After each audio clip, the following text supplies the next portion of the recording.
lecture. We're delighted to have Peter Molyneux, and we'll be discussing from God Games to Good Business. Now, tonight, this is also something of a first. I don't think much beer has ever been served in here before.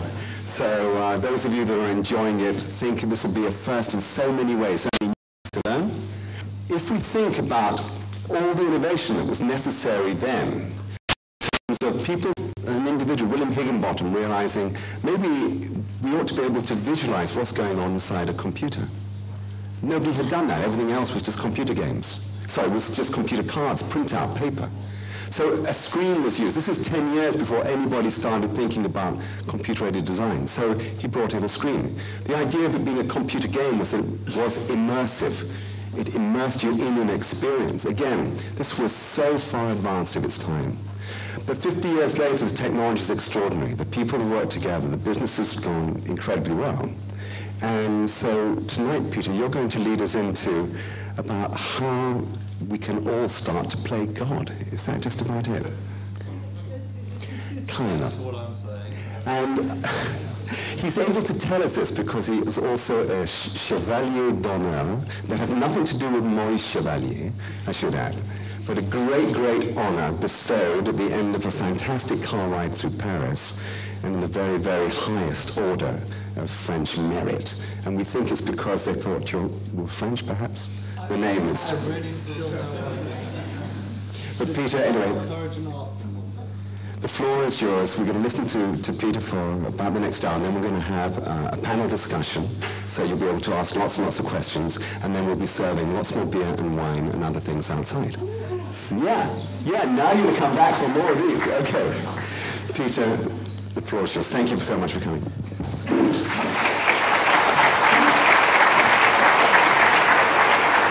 The next sort of big moment of God Games was a game called Theme Park, which was kind of, it was more like Populous than anything else because it was a return for me to making games for everybody, which I love doing because there's more everybody's in the world than there are gamers. You know, gamers are, there's only about 4 or 5 million of them, maybe 8 million tops gamers in the world. There's about 6 billion people, so you know everybody games are slightly better to make. And the premise for Theme Park was very, very simple. It was making a game about designing, building, and running your own theme park. And this game was by far the most successful game I had of the early part of my career. It's gone on to sell about 15 million copies. That's getting towards the billions of dollars in revenue for publishers. It was an incredibly simple game. It was done by a team of about 5 people. It was an isometric view, a twisted isometric view of a theme park world.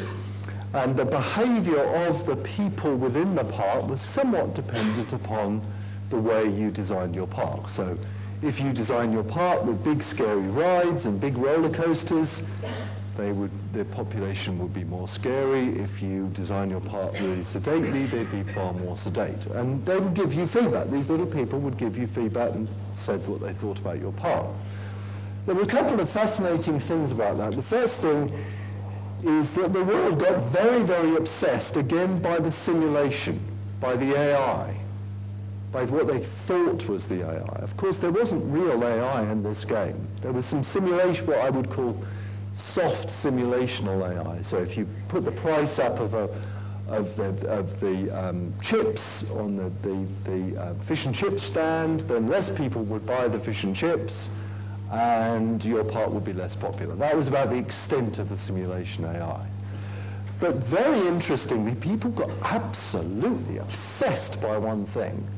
They thought that the theme park actually won an AI award. Because, why? Because you could put salt on the chips. Now, putting salt on the chips would make people thirsty, and then they would buy more lemonade from the lemonade stand. That's the AI, you know. So I don't know if anybody doing any work on AI or any college work on AI, you stick up your hand. Anybody in the AI field? There's one person at the back. You're probably thinking now, gee, what a charlatan. And in a way, you're right. True academic AI in computer games, certainly in the 90s, was just a myth. We talked about it an awful lot. A lot of the AI that people talked about, the artificial intelligence, was based around opponents hiding behind things or getting out of the way of you. That wasn't real AI, it was just a little script. What I believe the future of entertainment is, and the future of AI, I'm going to call it AI because I think there is some interesting applications with AI. I think the future is because everybody wants to believe, they want this technology so much. Everybody from the youngest child to the oldest person, they want to believe that something is alive and something is inside that computer. Why shouldn't we supply a piece of entertainment that delivers on that belief? Now, maybe we can't really achieve something like true life, but if we can, just for a few minutes, make you believe that, that is going to start creating products that is going to change the world. And that's what we're trying to do. We are trying to make a game at this very point in time that you are going to believe that something in that game is truly and absolutely alive. And if we do that, because I've seen this is a common thread in all of the games that I've done, is that belief that something is alive in there. Now, I can't tell you whether that's a world we're creating or a single person, but I can tell you now, if we pull it off, then I believe it's going to be a huge revolution, because ultimately everybody in the world wants to believe that in the science fiction that Hollywood has been selling us about computer games and technology for the last 50 years since that very first computer game was created. It's an incredibly hard problem. Some of these things are not like the incompetent programmer I was then. There's some incredibly smart people in the computer games industry, and we need a hell of a lot more incredibly smart computer games people. And what we're doing, and possibly this is the most exciting thing of all, we're inventing things that have never existed before. And the reason we're inventing them is because that's what the world wants. They want to believe that life is real and we can create it, because it's something that is an absolute human need.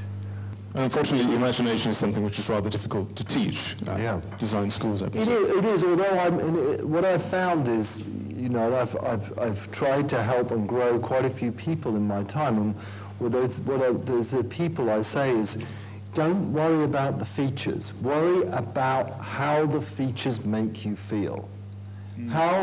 If you want to put a mechanic into a game, and just think of yourself as being on the other side of the screen playing the game, how does that feature make you feel? Does it make you feel more confused? Does it make you feel clearer about it? And for an awfully long time as a designer, I did this terrible mistake. I mistook features for goodness, and that's the opposite. And so I stuffed more and more features into my games until they were so full of features they were bursting, and that actually made the games 10 times worse. And I didn't get that very simple thing is, okay, if I'm putting this feature in, I've got to teach the person that feature. People's short-term memories can only hold 5 or 6, simple things in their minds. Most people, one of those have to go out, this new thing has to come in. And so these are the processes of the logic, if you like, the logic of game design, which I think you can teach. I mean, everybody in this room can be a designer, I believe strongly. I've never met, well, other than my bank manager, I've never met any person which I don't believe, if you sat them down and went through it and gave them the confidence, could not be a games designer. But he was from the uncanny valley, as I think you said before, yes. The bank manager. Well, when he was refusing me my first overdraft, he certainly was from the uncanny valley.